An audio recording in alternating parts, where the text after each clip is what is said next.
ভগবদ গীতার প্রথম অধ্যায় অর্জুন বিষাদ যোগ। আমাদের জীবনের অনেক দিকের সঙ্গে এই যোগের সম্পর্কিত আছে।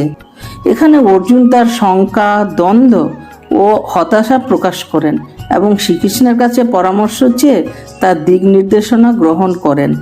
এই অধ্যায়ের বিশ্লেষণ থেকে আমরা বর্তমান জীবনের বিভিন্ন কঠিন পরিস্থিতি, দ্বন্দ্ব, হতাশা ও সংকটের সঙ্গে সম্পর্কিত শিক্ষালাভ করতে পারি। নিচে ভগবদ্গীতার প্রথম অধ্যায়ের বিসর্জন এবং তার প্রাসঙ্গিকতা বর্তমান জীবনের সঙ্গে কিভাবে জড়িয়ে আছে তা নিয়ে বিশদ আলোচনা করা হলো। নাম্বার 1, অর্জুনের দ্বন্দ্ব। প্রথম অধ্যায়ে অর্জুন যখন যুদ্ধক্ষেত্রে দাঁড়িয়ে আছেন তখন তার মধ্যে নানা ধরনের দ্বন্দ্ব শুরু হয়। একদিকে তার কর্তব্য কুরুক্ষেত্রের যুদ্ধ, অন্যদিকে তার আত্মিক ও সামাজিক দ্বন্দ্ব। এই দ্বন্দ্ব বর্তমানে আমাদের জীবনে প্রতিটি সিদ্ধান্তের সাথে সম্পর্কিত, যেখানে আমরা কখনো আমাদের কর্তব্য এবং কখনো মনতান্ত্রিক অবস্থার আটকে পড়ি। নাম্বার 2, দ্বন্দ্ব সংকটের মধ্যে দিয়ে এগিয়ে চলা।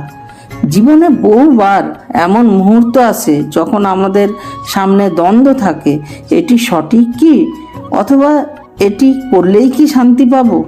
এই পরিস্থিতিতে অর্জুনের মতো আমরা অনেক সময় সিদ্ধান্ত নিতে অক্ষম হয়ে পড়ি, কিন্তু এই দ্বন্দ্বই আমাদের জীবনকে পরিপূর্ণ ও গভীর করে। নাম্বার 3, শ্রীকৃষ্ণের উপস্থিতি। শ্রীকৃষ্ণ অর্জুনের পাশে দাঁড়িয়ে থাকেন, তার শঙ্কা দূর করেন এবং তাকে সঠিক পথ দেখান। বর্তমান জীবনে যখন আমরা হতাশায় ভুগি বা সিদ্ধান্ত নিতে পারি না, তখন ঈশ্বর, আমাদের গুরু বা বন্ধুদের পরামর্শ প্রয়োজন থাকে। তাদের উপস্থিতি আমাদের আত্মবিশ্বাস ও দিক নির্দেশনা দেয়।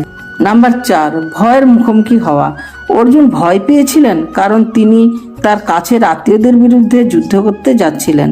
জীবনের নানা মুহূর্তে আমাদের ভয় ও সংকটের মুখোমুখি হতে হয়। এই ভয় আমাদের সিদ্ধান্ত গ্রহণের ক্ষেত্রে বাধা সৃষ্টি করতে পারে, তবে এই ভয়কে মোকাবিলা করার মাধ্যমে আমরা শিখি ও বেড়ে উঠি। নাম্বার 5, অর্থনৈতিক ও সামাজিক চাপ। অর্জুনের দ্বন্দ্বের পেছনে তার পরিবার ও সমাজের চাপ ছিল। বর্তমান সময়ে আমরা সবাই এক একটি সামাজিক এবং পারিবারিক চাপের মধ্যে বসবাস করি। কখনো কখনো এই চাপ আমাদের সিদ্ধান্ত গ্রহণে বাধা দেয়, কিন্তু এই চাপও আমাদের শক্তি দিতে পারে যদি আমরা তা সঠিকভাবে পরিচালনা করতে পারি। নাম্বার 6, বাধা এবং সমস্যার সম্মুখীন হওয়া। অর্জুনের জন্য যুদ্ধ ছিল একটি অতিক্রমযোগ্য বাধা। আমাদের জীবনে সবসময় বাধা আসে, ব্যক্তিগত